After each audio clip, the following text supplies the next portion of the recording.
আর কি বলবো, জয় জগন্নাথ।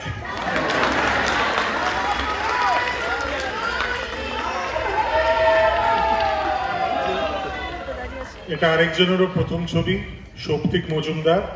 সৌপ্তিক আমাদের শহরের খুব ইয়াং একজন মিউজিশিয়ান, ওকে একটু আশীর্বাদ করবে। Thank you so much. আমি এই ছবিটাতে বসন্তকাল বলে গানটা করেছি এবং আমি প্রথম একটা গান যেটা লিখে এবং কম্পোজ করে সেই গানটা আজকে ছবিতে আছে। তো big round of applause for Srijit দা।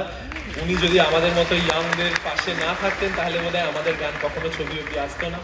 আর আপনারা হলে এসে ছবিটা দেখছেন, সেটাই আমাদের জন্য একটা সাকসেস, এবং আমাদের জন্য সাকসেস যে আমরা যাদের গান শুনে বড় হয়েছি, যাদের ছবি দেখে বড় হয়েছি, তাদের সাথে আমরা কাজ করার সুযোগ পেয়েছি। আপনারা আপনাদের প্লিজ আপনাদের আত্মীয় স্বজন, আপনাদের বন্ধু বান্ধব সবাইকে জানাবেন ছবিটার কথা। অবশ্যই যারা যারা টিকিট কেটে মাধ্যম মানে কোনো অ্যাপ দিয়ে এসছেন সেখানে রেটিং দেবেন, এবং এটাও বলবেন সবাই যেন এসে ছবিটা হলে এসে দেখে, যত আমরা যেন আরো সবাই মিলে এটা হলে দেখতে পাই। প্লিজ সবাই আমাদের পাশে থাকবেন। সব ছবিরই নায়ক থাকে, নায়িকা থাকে।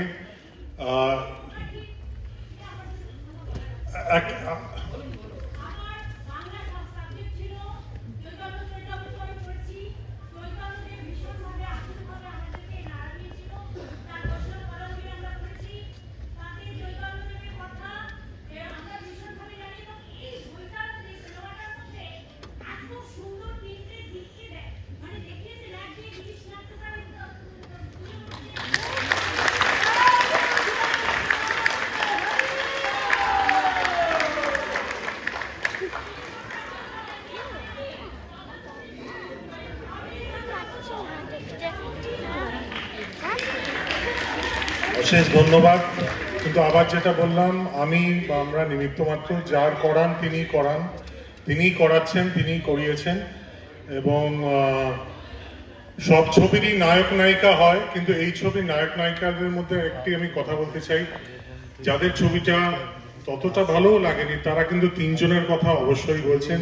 এক অতি অবশ্যই শুভশ্রী গাঙ্গুলি, দুই জয়তী চক্রবর্তী, এবং তিন যে ছবির ডেফিনেটলি আমি নায়কই বলবো, ইন্দ্রদীপ দাশগুপ্ত, যিনি সুর করেছেন।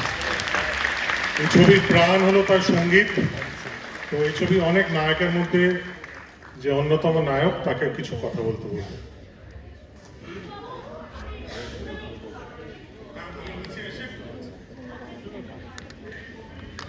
শুভ সন্ধ্যা, আপনারা কেমন আছেন?